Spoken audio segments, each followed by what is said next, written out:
Hello guys, this is Sanvi and you are on what I like. So आज हम लोग देखने जा रहे हैं कि पीडब्ल्यू के बहुत मतलब कि हमने देखा है पीडब्ल्यू के बहुत सारे टीचर्स जैसे कि विपिन सर और पंकज सर गए थे प्रोटेस्ट में. Now we will see how what's the Raju sir क्या बोले सीजेपी प्रोटेस्ट पे और बच्चों के लिए. So let's start the video. कर रहे हो ना, बिलीव मी, मैं आपको कर्स नहीं कर रहा हूं, मैं आपको असलियत बता रहा हूं. बहुत बुरा फंसोगे बेटा, बहुत बुरा फंसोगे. और जो नीट के अभी हालात चल रहे हैं ना बेटा, तुम ही लोग भीड़ बना करके बोलोगे सिस्टम फ्लॉड है. हाँ है, लेकिन इस फ्लॉड सिस्टम में भी जो तरीके से मेहनत कर जाएगा वो निकल जाएगा भाई. तुम उस कीचड़ और दलदल में हमेशा फंसे रह जाओगे बेटा. मैं कर्स नहीं कर रहा हूं, रियलिटी बता रहा हूं. टू आई कैप, जब तुम्हारे सामने कोई मेहनत करे ना बेटा, कम से कम इतनी रिस्पेक्ट रख लिया करो कि भाई उस समय शांति से सुन लो. जो ये आपस में बात कर रहे हो ना बेटा, तुम्हें लगेगा कि टीचर कर्ज कर रहा है. नहीं बेटा, कर्ज नहीं कर रहा हूं, मैं रियलिटी बता रहा हूं. क्योंकि जिस दिन लाइफ थप्पड़ मारने लगेगी ना, तू अधमरा हो जाएगा भाई 18 की उम्र में. देखो अभी लाइफ के बारे में पता नहीं है. जो जो तुम I don't know about the life but JEE fail होने के बाद बहुत गंदा लगता है यार. पढ़ लो, अगर कोई वीडियो देख रहा है जेई एस्पिरेंट या फिर कोई भी एस्पिरेंट नीट एस्पिरेंट तो पढ़ लो, क्योंकि हमें जेई के बाद कुछ सूझता ही नहीं है किधर जाए किधर. अगर नहीं, अगर तुम फेल हो गया तो एंड सिलेक्शन रेशियो भी बहुत ही कम है. तो अगर तुम फेल हो गए तो it would be very hard for you to come क्या गेट टुगेदर योरसेल्फ.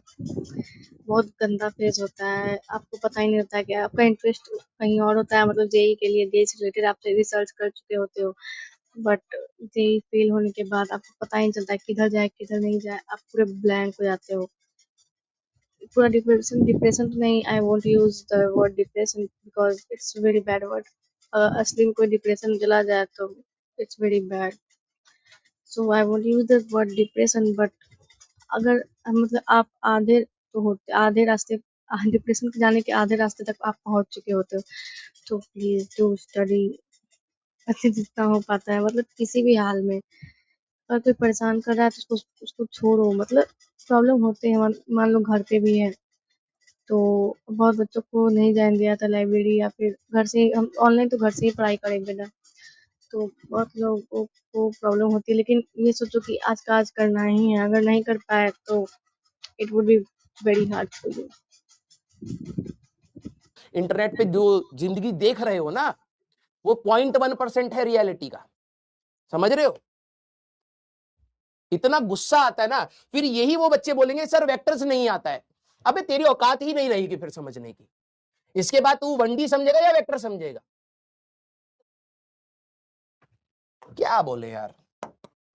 भाई देख, तू स्लो लर्नर होगा ना, then also I will accept you.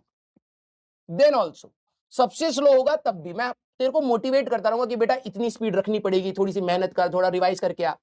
लेकिन अगर तू इस तरीके की हरकत करेगा ना कि जब तेरे क्लास में बहुत इंपॉर्टेंट चीज चल रही हो, तो लिटरली बता रहा हूं, मेरे लिए तेरी कोई वैल्यू नहीं है. कोई वैल्यू नहीं है भाई. नहीं, वो also want to share this कि आज जो टॉपिक हुआ है, इतने सारे टॉपिक्स होते हैं ना मैथ में, तो और इतने सारे टॉपिक्स होते हैं. जो आज जो टॉपिक हुआ है उसका जितना क्वेश्चन कर सकते हो आज का ही टाइम है, क्योंकि नेक्स्ट डे फिर दूसरा टॉपिक आ जाएगा. It's very hard, very hard. अब तो मैं फील कर चुकी हूँ तब मुझे पता चला, पर अच्छा होगा आप लोग अभी जान लो तो. क्योंकि ऐसा बच्चा मेरे को चाहिए ही नहीं, जो अपने करियर को खुद खत्म करने के लिए तैयार है और फिर बाद में ब्लेम गेम होता है. तो एजुकेशन सिस्टम में ये है वो है, और तूने क्या करा. 1 लाख बच्चे सिलेक्ट होंगे, तेरी औकात है उस 1 लाख में घुस के दिखा दे. ये मत बोलिए इम्पार्शियलिटी है. होने के बाद भी तेरे को 1 लाख में घुसना पड़ेगा तभी कॉलेज मिलेगा. सीधी सी बात ये है लाइफ. तू बैठ करके वहां पर बैठ जियो भाई कि नहीं भैया हमारे पेपर में ये दिक्कत वो दिक्कत. 1 लाख बच्चे इस साल जा रहे हैं ना, 1 लाख बच्चे जा रहे हैं ना कॉलेज में. तुम्हें जो करना हो कर लो, उनको मिल रहा है एडमिशन. बात सही है. जिस इस साल जो 1 लाख जा रहे हैं वो साढ़े 1 लाख को बच्चों ने 50 लाख रुपए तो नहीं दे पाया होगा ना. They have the talent to go in the college. यही है रियलिटी हमारी लाइफ की आज, एक्सेप्ट करना पड़ेगा भाई। दम है तो 1 लाख में घुस जा भाई, सीधी सी बात। नहीं है तो बैठ बैठ करके पर्चे दिखा ले बस किसी को।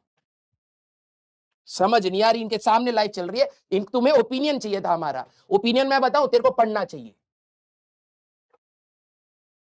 क्योंकि लाइफ तो अनफेयर है ही। और तू अगर खुद के लिए अनफेयर है तो फिर तेरा क्या होगा भाई?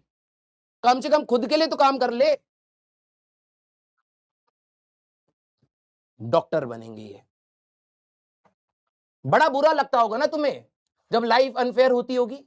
मैं तो मुंह पर बोल रहा हूं लाइफ अनफेयर है। तू 1000% भी अपना दे देगा, हो सकता है तब भी ऐसा टाइम आ जाए तेरे को कुछ ना मिले। लेकिन अगर तूने अपना 1000% नहीं दिया आज की लाइफ में, गारंटी बता रहा हूं तब तो कुछ नहीं मिलने वाला। 1000% देने पे पॉसिबिलिटी बनती है आज की डेट में। और तुम क्या हो? डॉक्टर बनेंगे ये, पता है कितनी मेहनत लगती है? So true. लगता है सर नीट के बैच में, पता है मुझे JEE JEE fail, I am JEE failure, but मुझे अभी भी लगता है कि नीट ज़्यादा हार्ड है। नीट के बाद भी पढ़ाई या नीट के पहले भी तो करप्शन है, वो छोड़ो। लेकिन जो बच्चा पढ़ रहा है तो इतना प्रेशर होता है एग्जाम टाइम में कि वहाँ पे हम लोग को जेई में क्या होता है ना कि कंप्यूटर सबके अलग अलग कैबिन बने हुए रहते हैं कि दूसरा का नहीं दिखाई देता, या फिर हमें कुछ नहीं दिखाया था, हमें सिर्फ कंप्यूटर ही दिखाया था। साइड में अगर आप देखना चाहो तभी देख सकते हो। लेकिन नीट वाले को सारे दौड़ते भागते दिखाई दे रहे हैं। मेरी एक फ्रेंड है, वो बता रही थी कि तुरंत जो वहाँ जो स्टाफ रहता है वो तीनों घंटे काम ही करते रहता है, साइन करवाता है, फोटो लेता है और कुछ कुछ मतलब फोटो चिपकाने वाला, ये सब वो काम करते रहते हैं। And these are the things that that make क्या बोलते हैं उसको, सिचुएशन पैनिक में लाने का काम करते हैं ये सब चीज। And I want to say that पढ़ लो भाई। आज का काम करने के लिए सिर्फ आज के टॉपिक पे काम करने के लिए सिर्फ तेरे पास आज का ही दिन है। मुझे एक ज्ञान देते समय हंसी आ रही है। हंसी, आई एम फीलिंग वेरी अजीब। पता भी है सिर्फ सपने देखने से सपने पूरे होते हैं, तो बेटा सारे के सारे बन रहे होते हैं। क्या भाई, तुम में से कुछ बच्चे जो सीरियस हो वही रुक जाओ यार। चाह खत्म है कि मेरे को बहुत सारे बच्चे बढ़ाने हैं, मेरे को बहुत बच्चों के साथ रहना, मेरा वो चाह नहीं है। लिटरली बता रहा हूं, कम बच्चे रहो, पढ़ो शांति से, तुम देखो कि कहां से कहां पहुंचा दूंगा मैं तुम्हें, कितनी मेहनत कर सकता हूं मैं तुम्हारे साथ। लेकिन अगर तुम्हारी ये 2 कौड़ी की हरकत रहेगी भाई, बिलीव मी, मैं अपना जितना देना चाहता हूं ना इस बैच में, तुम उससे नीचे ही पुश कर दोगे उसको।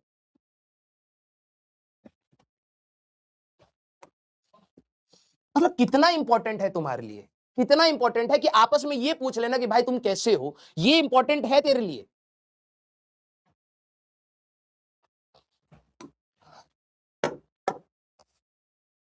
पढ़ने वाले बच्चे अलग से, सर आप गुस्सा क्यों होते हो, ये क्यों होते हो? भाई एक बार ना, ज्ञान देने से पहले एक बार आ करके यहां पर खड़े होकर के जो भी तेरे को आता है। ये तो सर हमारे बैच में बोलते थे कि ज्ञान मत दो, कि गुस्सा मत हो, इग्नोर कर दो। मुझे पता नहीं, मैं तो वहां नहीं गई हूँ, लेकिन बहुत सारे कमेंट्स एक बार में आते होंगे। वो इग्नोर करना तो मुश्किल ही है। अगर एक बार डांट देने पे हो सकता है कि रुक जाए, या फिर जो बैच मैनेजर है जो देखते रहता है कमेंट्स, वो फिर एक्टिव हो जाता है। टूटा फूटा पढ़ा करके देखना, जब ऐसी चीजें आती हो, कुछ भी आता हो ना, एक क्लास जिसको ऐसा लगेगा कि हम मैं ओवर रिएक्ट कर रहा हूं, एक बार आ जाना, मैं तुम्हें यहां पर खड़ा करूंगा और स्पैमिंग जरा देख लेना। जो बच्चे सिलेक्ट होकर के आते हैं ना, वो भी कहते हैं सर कुछ बच्चे तो ऐसे कमेंट कर रहे थे उनका कुछ नहीं होना। वो बच्चे बोल रहे हैं जो सिलेक्ट होकर के जस्ट अभी मिले, कह रहे सर हम चैट देखते हैं, आप लोग कैसे झेल जाते हो ऐसे बच्चों को। दिमाग कभी कभार फट जाता है भाई, 10 लेक्चर में एक बार तो ऐसा होता है कि भाई पारा पार हो जाता है, इंपॉर्टेंट चीज चल रही है और तू भाई अपना करियर खराब कर रहा है।